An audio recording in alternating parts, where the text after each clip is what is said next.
This is ANN News Brief.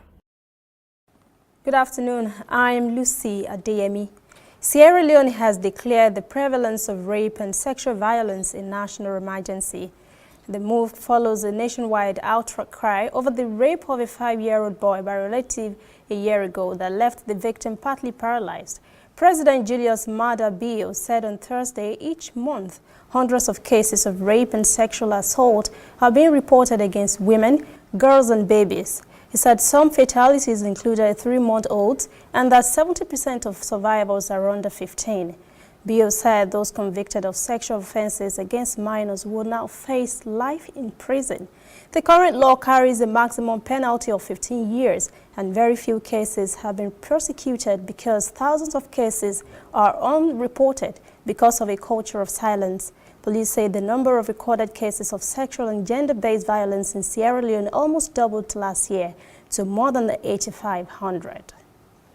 Patrick Pine, CEO of French energy giant Total, says his company has made a significant discovery of gas off the southern coast of South Africa. Total says potential quantities could be around 1 billion barrels of global resources, gas and condensate light oil. The country currently imports fuel from Mozambique. South Africa's Mineral Resources Minister Gwande Mantashe says the discovery was a potentially major boost for the economy.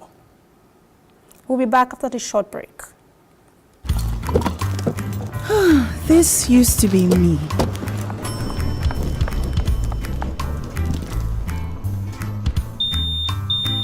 But that was before I got the perfect bag. It's handy and easy to use.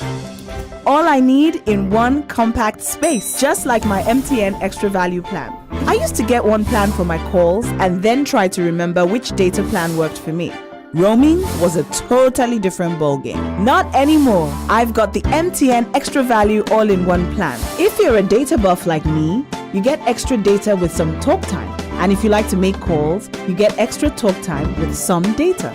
And when I'm abroad, I automatically browse, chat, and call right on the same plan. MTN Extra Value was made just for me.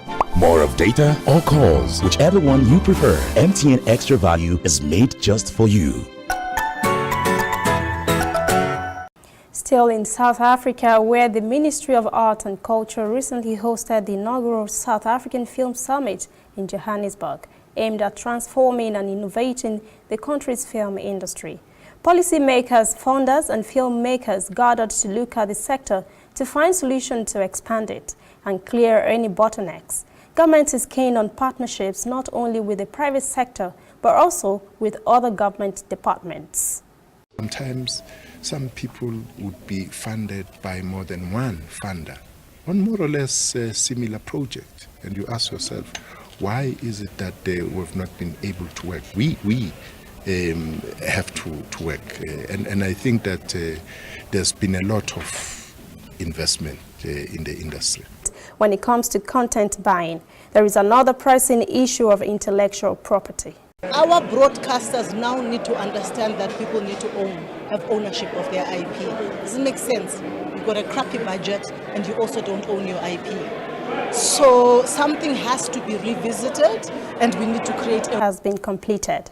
The South African film industry has come a long way in relatively short space of time. And I think the partnerships with BRICS and all the nations is also a very important component because we have this arrangement and it's a great audience that we have potential to. The film and audio-visual industry has the potential to become one of the biggest generators of gross domestic product in the country.